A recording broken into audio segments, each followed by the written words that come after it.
Welcome to the Designer Practice Podcast. I'm your host, Kayla Das, and I am a Canadian social worker, business coach, and private practice owner. I love all things systems, strategies, and step-by-step processes, helping therapists and coaches design a private practice that doesn't only provide practice profitability, but also the time freedom that they had initially set out to achieve. In this podcast, we'll discuss everything from private practice startup to passive income to building automated systems so that you spend less time inside of your practice and more time outside of it doing the things that you love. Let's dive in.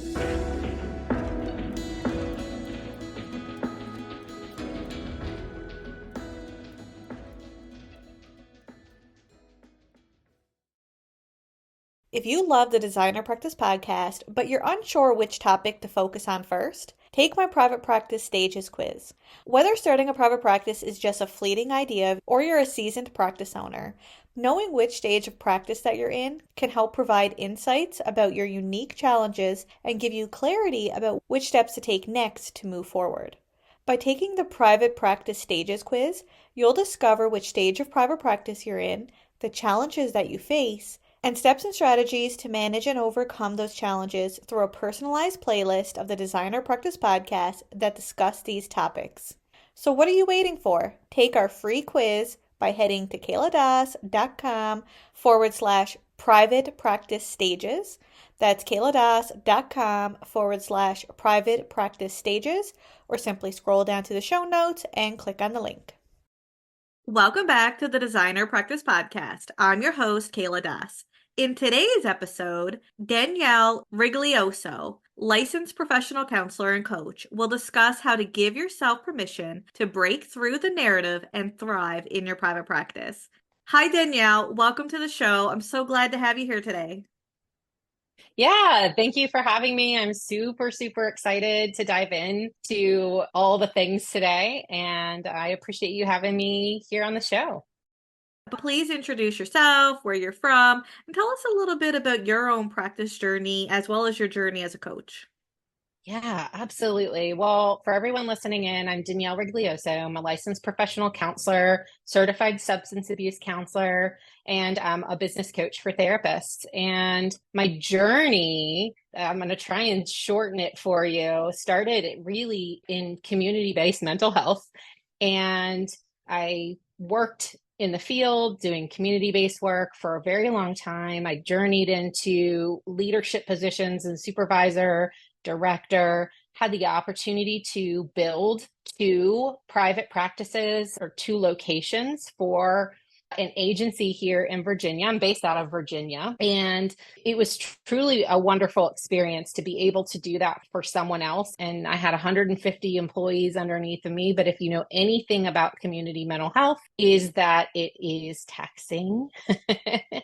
And I found myself in a space where I needed more time for me and I needed more time for my family. And I was very burnt out, overworked, underpaid, and needed to shift gears into taking better care of myself. The same thing I think that we preach to all of our clients.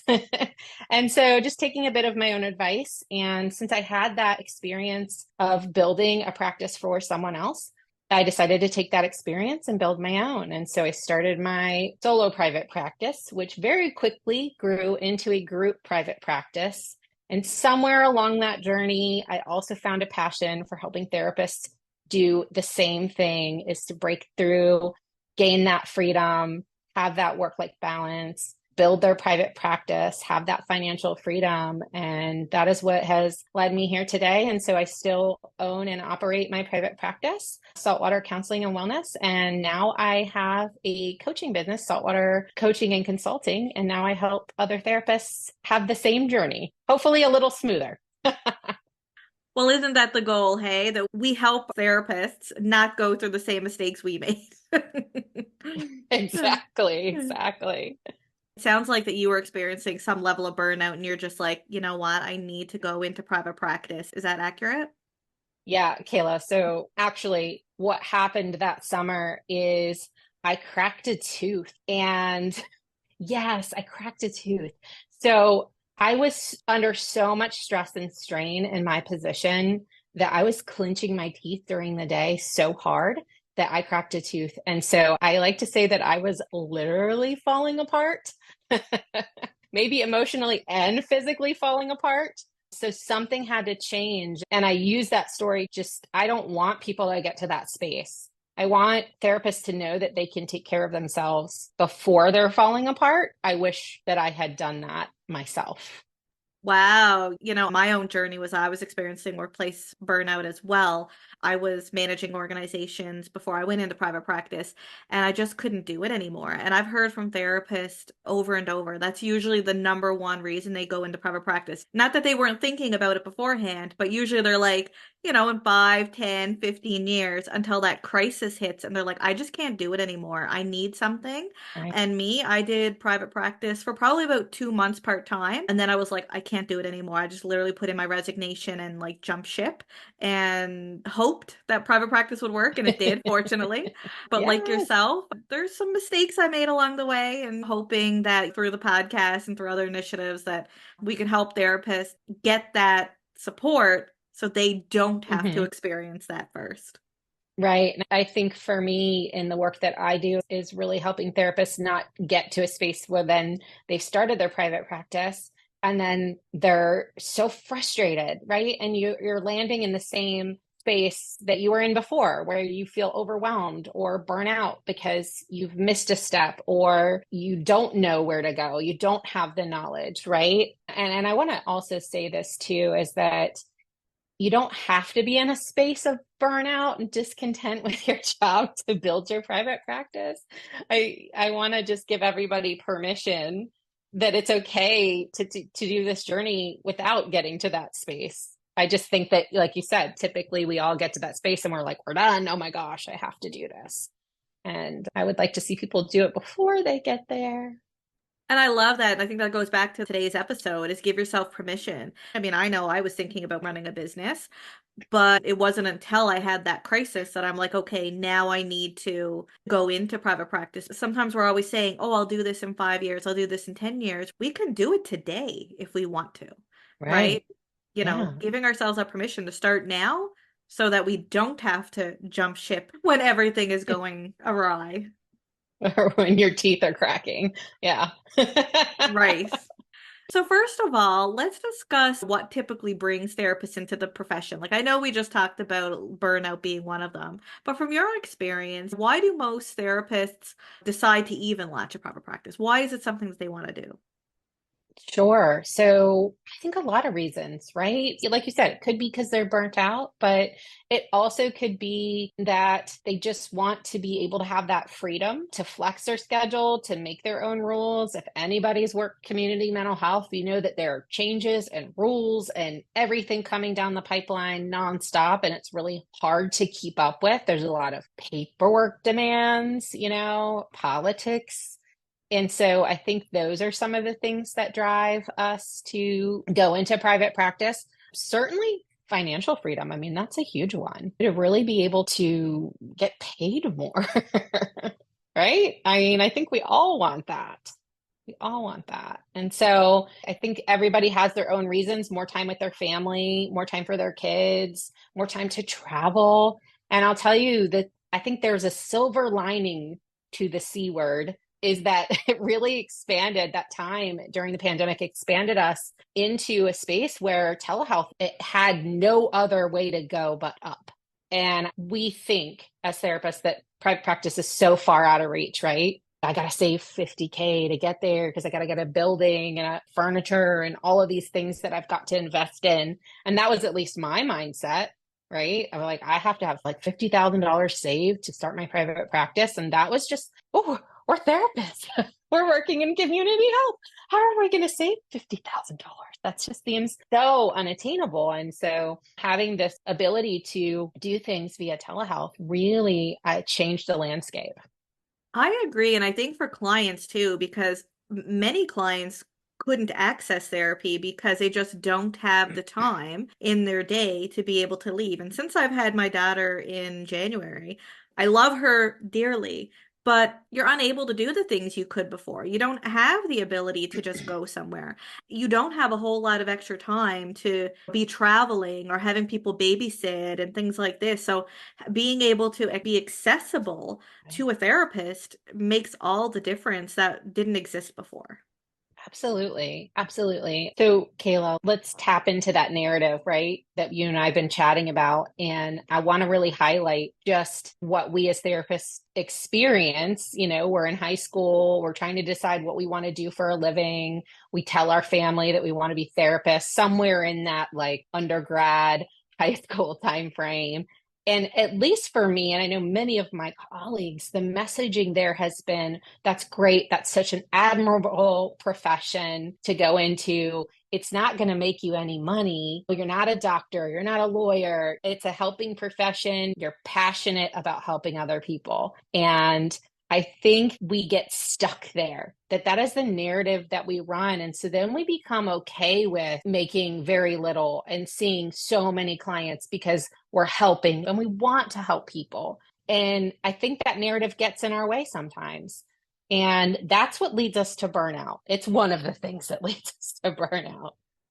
Yeah, I couldn't agree more. There's this unwritten rule, and I think you said it before, like the C word, being a capitalist. It's like the worst word. It Actually, the word was C for COVID. Oh, okay. I didn't catch that. 'Cause I always say the C word, but I say capitalist. So yeah, like when we think of making money, we often think of, I'm going to use the C word that I use, capitalist, right? As social workers, I hear it all the time. It's, oh, you're a capitalist for going into private practice. Not many people here are making billions of dollars at the Fortune 500 businesses. But in saying that, it's okay to make a living. It's okay to Right. be able to support yourself financially. It's okay to still help people, but make money doing it.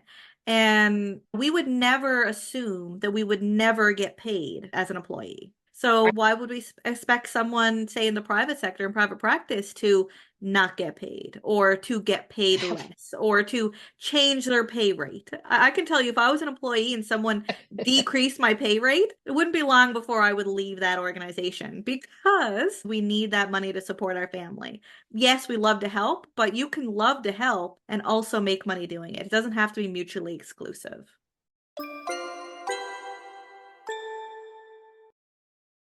If you're a Canadian clinical supervisor, then you'll want to hear this.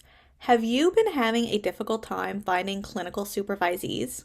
Maybe you have individual or group clinical supervision spots available, but not sure how or where to advertise them.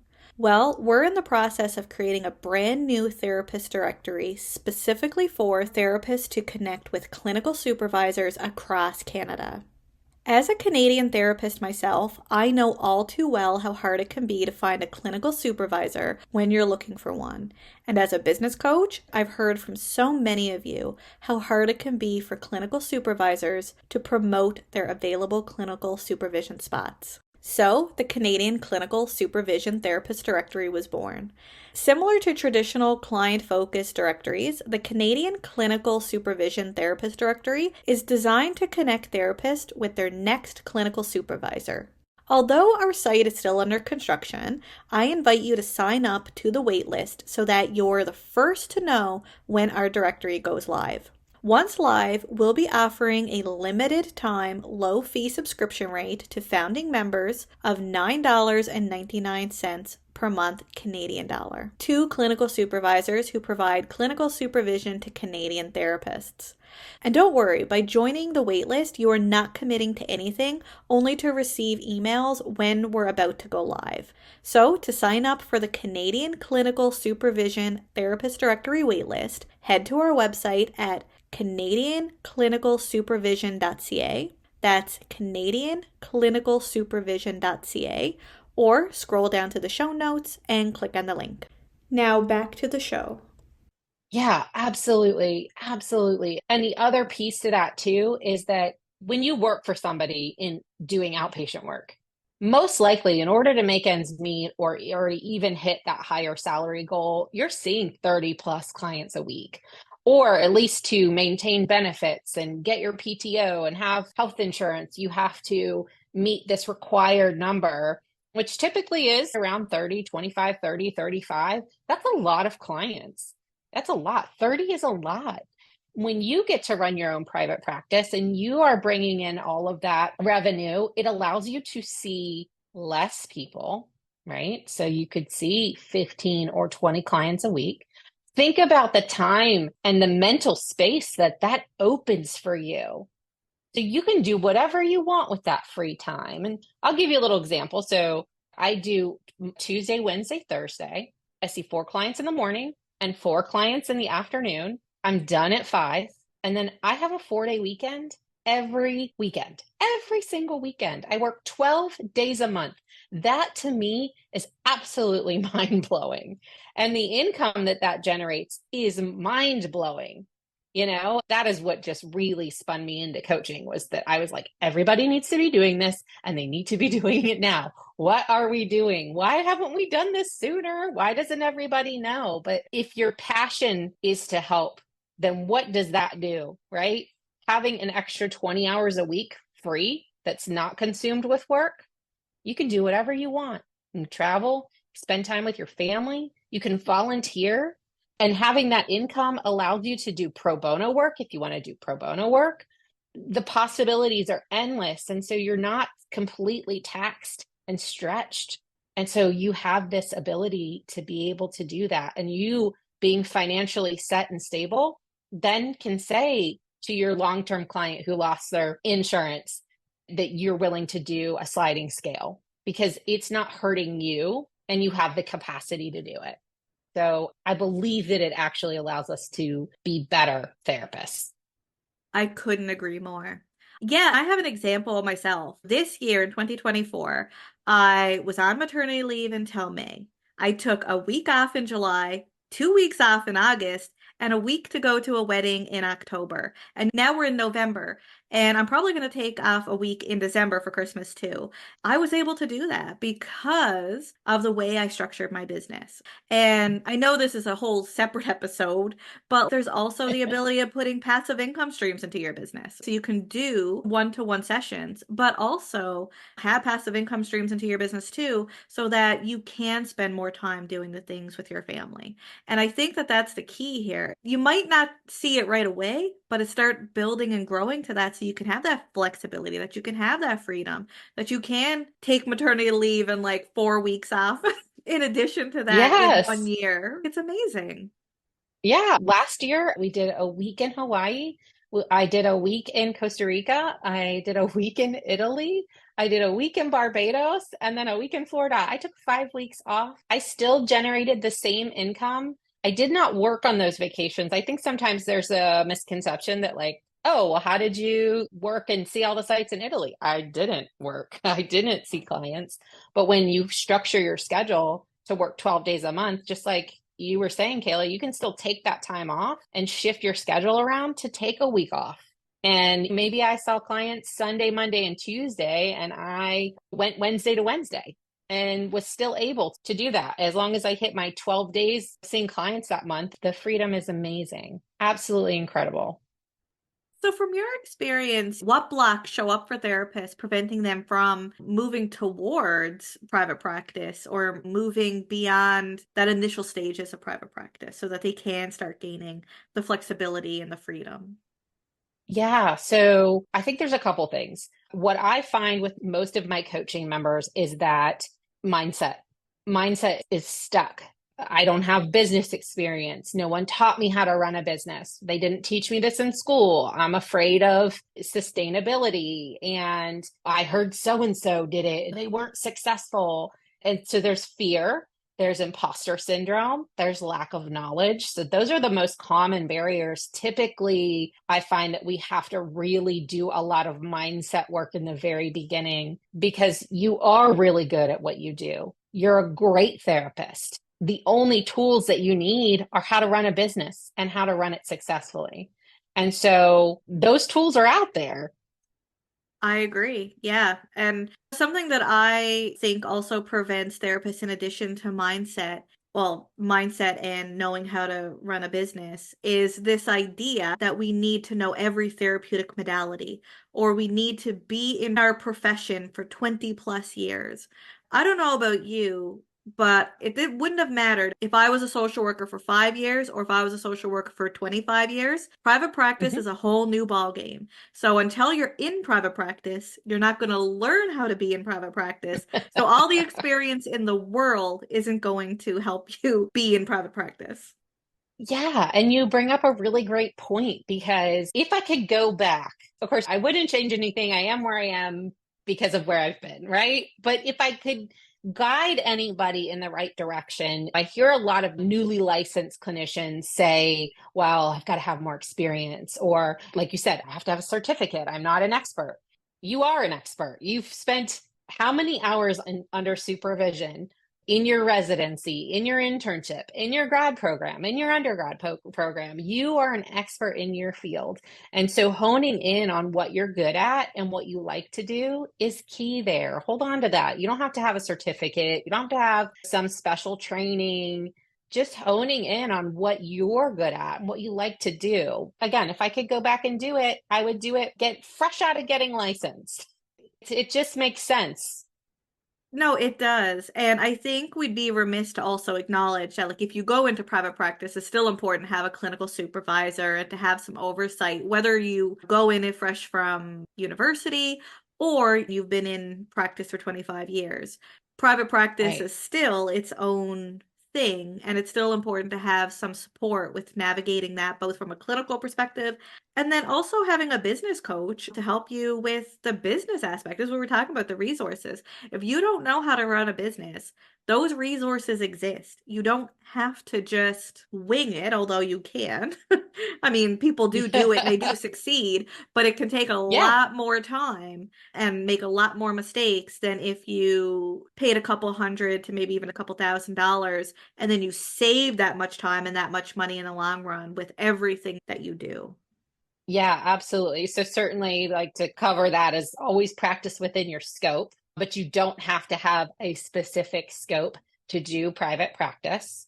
And yes, when you invest in yourself and you invest in your business, it's a one-time investment. So I'll hear some of my coaching members go, I'm going to try and credential myself and save myself some money. And I'm like, well, how much are you saving?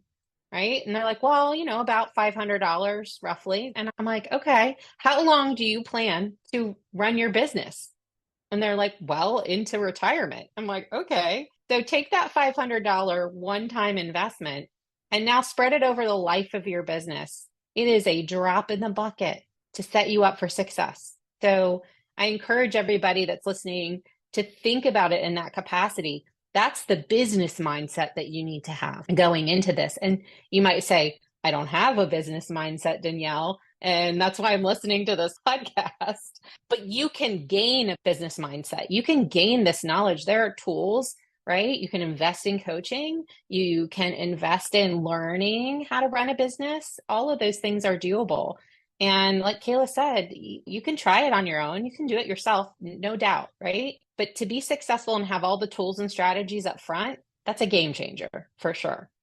100%. And actually, something that I look at too is if we invest in ourselves, we're being role models for our clients because we expect our clients to come to us and pay us money, Yes. but we aren't as willing to invest in ourselves or our business as well. So you're really being a role model because you're investing in yourself and you're seeing the value. Yeah, I'll share. I invest in coaching myself. So I'm never asking my coaching members to do anything different than what I do. And I fully believe in always gaining knowledge and utilizing individuals who have more tools than I have and learning from that. And then I'm just adding to my toolbox, right? And continue to grow. 100%. And as therapists, we take therapy trainings to improve our skills. So, as private practitioners, we could also be enhancing our skills with our businesses as well. Yeah, absolutely. So, speaking of that, I know you have a free resource that you'd like to share. Can you tell us a little bit about what it is and how it can help listeners? Yeah, absolutely. So I'm going to share with you guys a free 5-step guide to launch your successful private practice. And so this guide is just for you to break down some of the things that we just talked about and also lists out all of the steps that you need to take to build a thriving private practice. Once you get that 5-step guide, if you want to learn more, if you want to expand on that, I have free trainings and other guides to help you along your way. So to sign up for Danielle's 5-step guide to launch your private practice, check out kayladas.com/Danielle Rigoglioso freebie. That's kayladas.com/Danielle Rigoglioso freebie. Or simply scroll down to the show notes and click on the link. Danielle, thank you so much for joining us on the podcast today. It was so great to have you. Thank you so much for having me. It's been an absolute pleasure. Thank you, everyone, for tuning into today's episode, and I hope you join me again soon on the Designer Practice Podcast. Until next time, bye for now.